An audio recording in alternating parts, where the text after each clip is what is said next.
Ravi de vous retrouver pour l'actualité sur RTI 1. Bienvenue. L'Académie des maires célèbre la sortie de sa 32e promotion.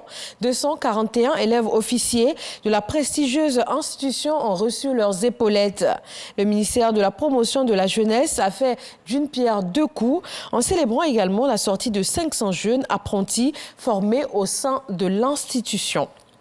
Le président du Conseil régional du Sud Comoé prend l'engagement en son nom et en celui de toute la région de participer pleinement au développement du district autonome de la Comoé.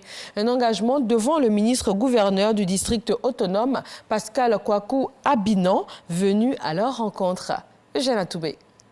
À Tiapoum comme à Aboisseau, l'essentiel de l'adresse du ministre-gouverneur Pascal Kwaku Abinan aux populations, cadres, chefs coutumiers, élus et autorités administratives a porté sur l'attribution du district autonome de la Comoé et le bénéfice que la région du Sud Comoé va en tirer. Quand vous regardez l'arborescence de l'organisation de la gestion du territoire, il y a un pan qui manquait, qui vient d'être intégré.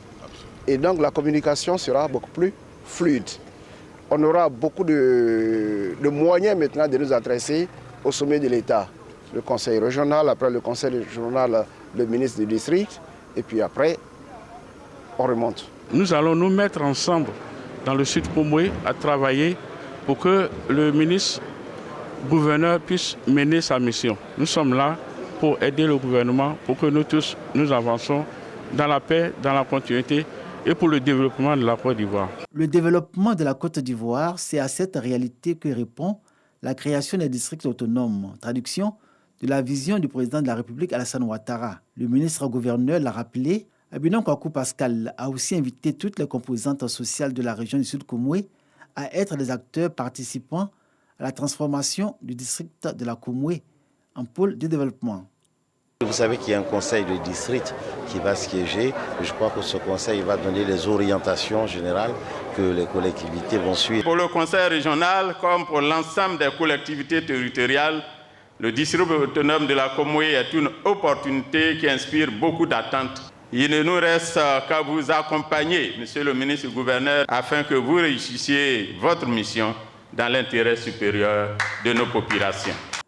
Le district autonome de la Comoé couvre les régions du Moronou, de l'Indéné-Dioblin et du Sud Comoé.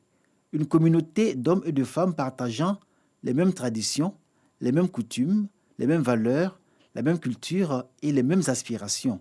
Le regroupement de ces trois régions est incontestablement une force pour ce que chacune représente et un atout à capitaliser. Le district autonome comme un véritable outil de développement, cela n'est possible que si chacun de nous lui apporte sa contribution véritable et nécessaire dans le respect des pouvoirs conférés à chaque structure décentralisée et déconcentrée de l'État. Le district autonome de la Comoé, un véritable pôle de développement, c'est le rêve de Pascal Kwaku Abinan. En attendant, l'élaboration d'un livre blanc fera l'objet d'une réflexion.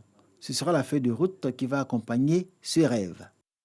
Le district des montagnes également, on se mobilise. Les Ivoiriens de la diaspora, originaires du Grand Ouest, ont eu une rencontre avec le ministre-gouverneur Albert Flandé. Ils ont échangé sur l'opportunité des districts et la contribution participative des populations au processus de développement socio-économique et culturel de leur district. Le tout nouveau ministre-gouverneur a expliqué tout le sens de sa mission et la vision qu'il a pour une région à la hauteur de toutes les attentes. Dans l'actualité internationale, crise entre Paris et Alger, la situation ne semble pas s'améliorer. L'Algérie a interdit son espace aérien aux avions militaires français. Les appareils français empruntent d'habitude cet espace aérien pour rejoindre ou quitter la bande sahélo-saharienne où sont déployées les troupes de l'opération Barkhane. Mais l'état-major français dit ne pas avoir d'inquiétude à ce stade car cela ne perturbe que très légèrement le flux de soutien. Les avions doivent juste adapter leur plan de vol sans que cela affecte pour autant les opérations ou les missions de renseignement menées par la France au Sahel. La France a tout de même rappelé son ambassadeur pour consultation. En Tunisie, les partisans de Kais Saied descendent ce dimanche dans la rue suite à 2 semaines de manifestations dénonçant un coup d'État. Les pro-Kais Saied soutiennent notamment le gel de l'Assemblée qu'il a décrété en juillet dernier. Certains demandent même qu'il aille plus loin avec la dissolution du Parlement. Le parti islamiste Ennahda est pour la plupart de ces manifestants à l'origine des crises politiques qui secouent le pays depuis maintenant 10 ans. Un communiqué du département d'État américain dénonce des provocations militaires de la Chine près de Taïwan. Les États-Unis invitent Pékin à cesser ses pressions militaires, diplomatiques et économiques contre Taïwan, tout en réaffirmant l'engagement indéfectible américain aux côtés de l'île. Cette intervention américaine survient au lendemain de plaintes de Taïwan contre la plus vaste incursion d'avions militaires chinois dans la zone d'identification de défense aérienne de l'île, mettant en péril la sécurité nationale. Merci de nous suivre sur RTI 1. On se retrouve à 20h.